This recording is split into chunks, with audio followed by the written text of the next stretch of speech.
Todos sabemos que hay profesores y profesores, pero nuestras ganas de aprender a bailar no pueden esperar. Entonces, ¿cómo elegir un buen maestro de tango? En este video te lo voy a contar. Seguime hasta el final. Alguna vez hablando con un amigo sobre los niveles del tango, principiantes, intermedios y avanzados, me dijo con cierto humor que en donde él vivía solo había dos niveles, principiantes y maestros. Y esto quería decir que enseñar a bailar tango pareciera tan fácil que algunos se lanzan a la tarea con apenas unas clases. La verdad es que existe una diferencia entre las ganas de compartir con otros lo que se aprendió en unas pocas clases y la convicción de querer enseñar, inspirar y acompañar a otros en su proceso de crecimiento. Yo no puedo decirte si el maestro nace o se hace, o se deshace, pero sí te puedo asegurar que si no tenés algo en el corazón que te impulse a querer ayudar a otros, si no tenés la seguridad de que podés hacer mejores personas y bailarines a los que fueron a tu clase, y si no sentís que cada persona es la oportunidad para que ella y vos aprendan, entonces difícilmente puedas dedicarte a la enseñanza.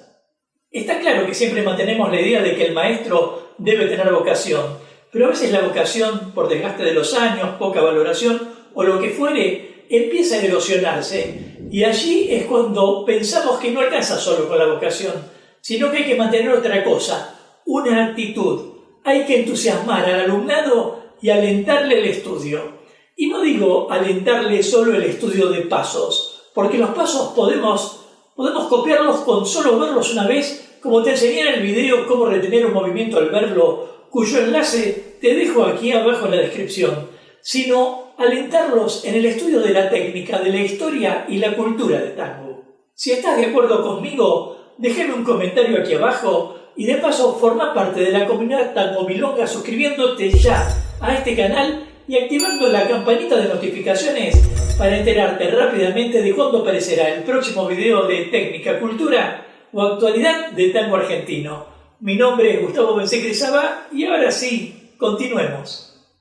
Algunos se creen que porque se autodenominan maestros o profesores de tango, eso les da una carta como para sentirse por encima de los alumnos. Pareciera como si colocarse el título de profesor o profesora ya les permitiera maltratarte y decirte cosas como: vos tendrías que dedicarte a la pesca, tenés los pies izquierdos, sos de madera terciada, a vos te van a mandar al jardín de infantes, esto no es para tu edad. Y tantas cosas que escuché como alumno y de otros colegas. Más aún, recuerdo alguna persona con cierta trayectoria docente que de repente interrumpía la práctica para decir: el que tenga alguna duda, que la diga. Y cuando le preguntabas, por ejemplo, ¿debo pisar con el talón o con el metatarso?, miraba al resto del alumnado y decía: ¿quién le responde? ¿Ah? La verdad es que la elección del maestro de tango no es fácil. Alguna vez estuve como alumna en un seminario de Milonga, una clase en la que éramos alrededor de 30 personas de diferentes edades y género. El profesor eligió una alumna y dijo: voy a explicarles un paso que utilizo mucho cuando bailo. La tomó de los brazos, mostró el movimiento mientras decía papá, papá, papá, papá, y le pidió a la mujer que tradujera la explicación al inglés para los extranjeros. ¿Ah? Yo debo confesar que ese movimiento ya me era familiar, porque con este colega nos conocíamos desde hacía varios años, pero muchos de los alumnos estaban realmente perdidos, y uno de esos alumnos, sin saber que yo también era docente, me pidió si podía ayudarlo. El movimiento era muy sencillo y le expliqué paso a paso lo que debía hacer, pero la verdad es que el hombre no conseguía reproducir el movimiento. Habremos estado 5 minutos probando diferentes formas, hasta que en un momento pasó el colega y le pedí si podía ayudarlo. Entonces se acercó, tomó una chica que estaba cerca y le mostró el movimiento diciéndole papá, papá, papá, papá. ¿Y qué pasó? El alumno lo reprodujo sin problemas. ¿Qué quiero decirte con este ejemplo? Que no importa cuán clara sea la explicación, cuán educado o preciso sea quien enseñe, solo se aprende cuando el alumno le confiere autoridad a la figura del maestro y siente alguna identificación con él. Por eso en este video te iré compartiendo varios tips o ideas que quizás puedan ayudarte en la elección de un buen maestro de tango. Algunos sabios dicen que el maestro aparece cuando el alumno está preparado. Yo no podría afirmar tal cosa. Mi primer maestro, por ejemplo, fue un desastre en el sentido de enseñarme a caminar, conocer la técnica para guiar el movimiento de la mujer, entender la música o lo que fuera, pero me transmitió algo muy valioso, por lo que hasta el día de hoy le estaré agradecido, y es la alegría de bailar. Esa es una alegría que me acompañará toda la vida, y también la alegría de encontrarme con los compañeros y practicar con ellos. Así que este es un punto a tener en cuenta. Un buen maestro debe inspirarte y transmitirte alegría. Si no te produce placer o alegría lo que estás aprendiendo, no desesperes. Ese maestro no llegó a vos. El siguiente maestro que tuve pasaba más tiempo fumando, tomando mate y hablando por teléfono que dándome una clase o corrigiéndome. Pero cuando se levantaba de la silla y se acercaba al salón donde practicaba, sabía exactamente qué era lo que debía estudiar, cómo debía ser mi desarrollo y me nutrió de técnica. Sin que yo lo supiera, él me observaba como a todos los que practicaban y podía definir qué debía aprender cada uno. La verdad es que no sentí alegría de estar allí, sino sufrimiento, porque me di cuenta que no era un virtuoso para la danza y casi nadie quería practicar conmigo. Pero con el tiempo comprendí que haber ido a esas clases fue como estar en una fragua que me forjó con solidez. Y este es el segundo consejo: que tu maestro te corrija sin ofender, te ayude sin subestimarte y te enseñe sin vanidad. Ahora, a diferencia del anterior, la tercera persona docente con quien tomé clases no tenía la más mínima idea de lo que era la técnica. Era pura emoción.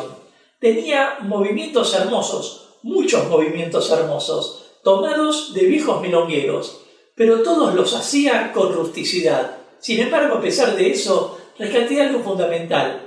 Aprendí que un movimiento no luce sin técnica, no se puede bailar sin comprometer la sensibilidad y sin dedicar toda la energía.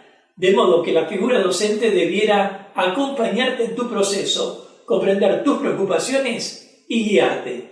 Pero lo más importante quizás es que el docente te contenga cuando llegue el momento de tu frustración, cuando te asalten unas ganas de llorar incontenibles porque no podés superar la altura de la vara y quieras dejar el estudio y el baile. Ahí sí que podrías saber si ese maestro que elegiste es el adecuado para vos. Y este es un dato no menor, porque en los comienzos todos somos pataduras, sobre todo si comenzaste a tomar clases desde los 40 o 50.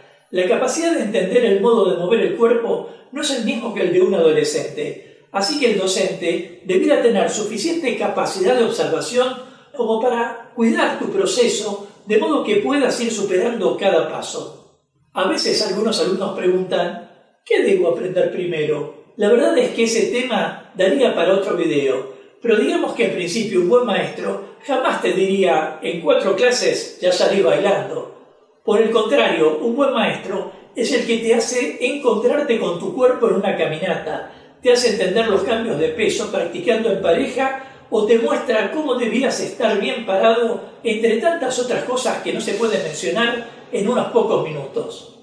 Otro tema no menor también es el de la puntualidad, porque el maestro debiera estar en la clase al menos 10 minutos antes de que llegues.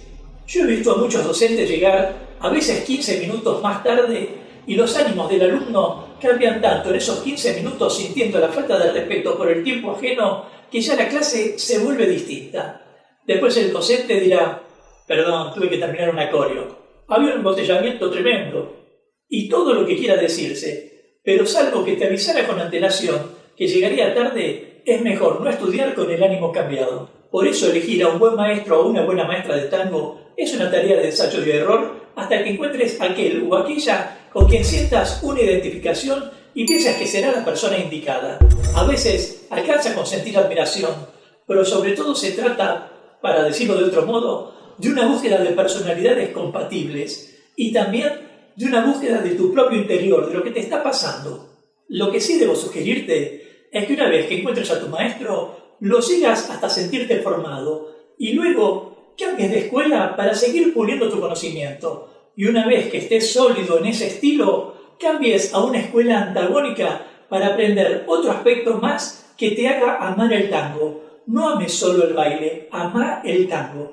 Nos vemos en breve mientras paso a paso pasa la cultura.